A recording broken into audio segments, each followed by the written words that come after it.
Treats, Tricks, Part 6. A Miraculous Ladybug fanfiction written and narrated by Mira Rose. Artwork for the opening and thumbnail image by Megami Matsutsuki on Pixiv. You can find a link to her in the description box below. And if you haven't yet, check out the previous 5 parts of the story. If you are still listening, whether that's to figure out what the comment of the day is, or just because, we're binge watching, don't forget to hit that like button and subscribe to that channel. That channel? This channel.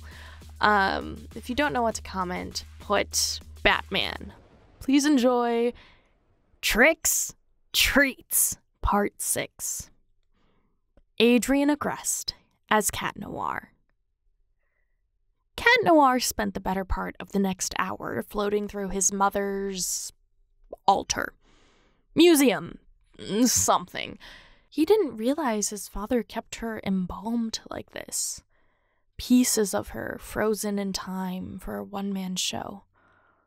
Well, 2 men now. He knew about it too, and all because he partnered with a psycho. He couldn't stay here.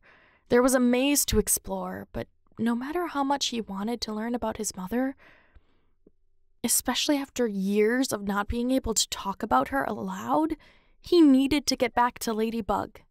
He needed to protect Ladybug and Rena Rouge. A cloud of bats rammed at a window above, and Cat realized that was his way out. Windows lock from the inside. He just hadn't thought about an option multiple meters above his head. Floating upward, Cat made eye contact with one of the Akuma bats and thought about how bizarre this situation was before unlocking the window and letting himself out. "They found you," Dracula Hawkmoth said once Cat tumbled outside. Getting the gourd through the frame proved to be an adventure in and of itself. "Yeah, thanks."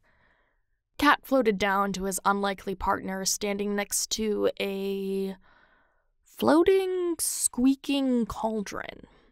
Wait, no. It wasn't floating. It was a dozen bats holding it up, squeaking under the effort. Hawkmoth stared into the night, then sighed.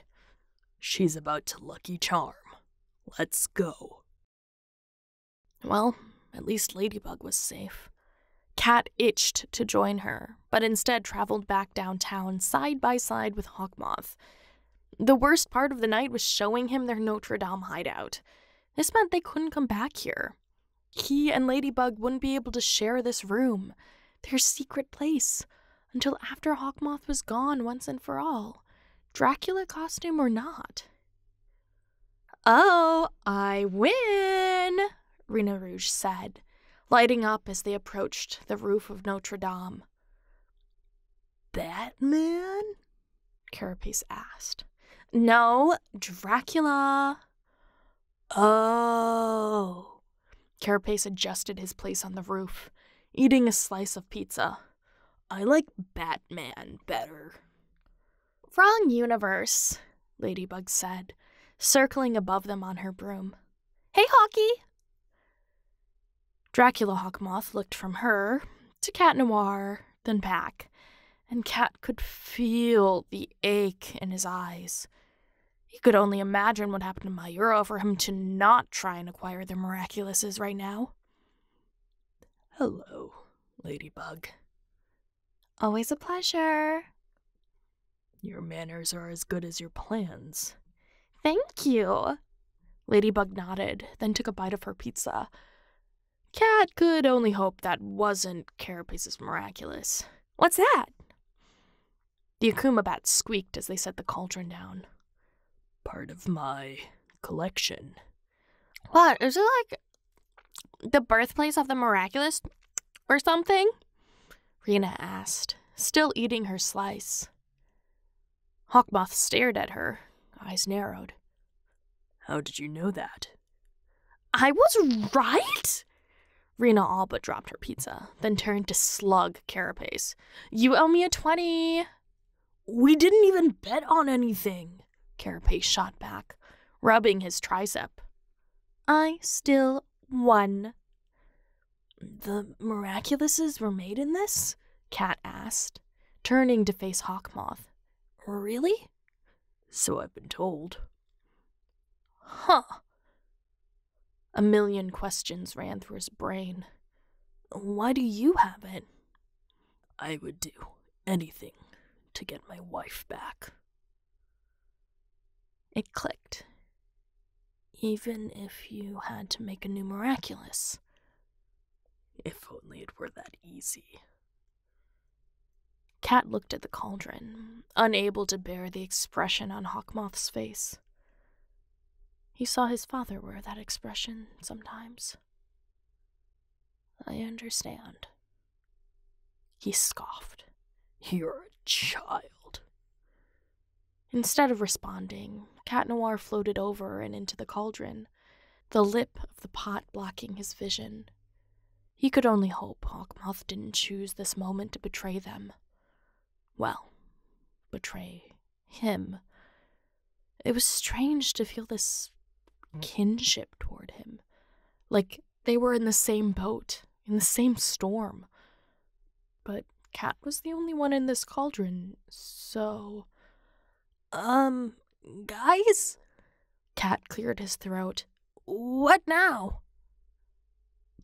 He saw some flashes, and his blood ran cold. He needed to fly out and protect his lady, his teammates.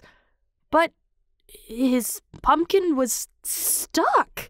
Like it was burned at the bottom of the pot because you got in some soup for yourself but forgot to turn off the burner. Oh, the Ladyblock is going to love this.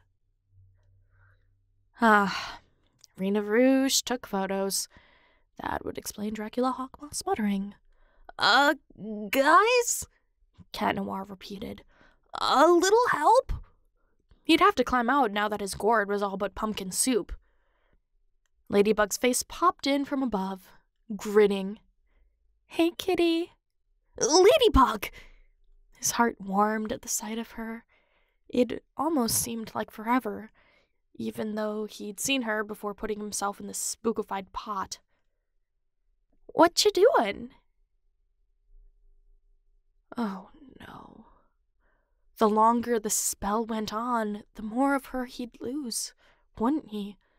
I need to get out. Oh, that's unfortunate. Will you help me? But she was already turning, giving him a better view of her broomstick bristles than her. Save me a slice, he heard her say. Jeepers. This is going to be a long night. Thank you so much for listening. I realize that it's after Halloween, my bad. I had this written before Halloween and I just couldn't get into the recording booth, so my bad.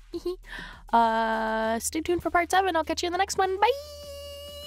Their secret place until after Hawkmoth was... There's a cat meowing. Hey, buddy.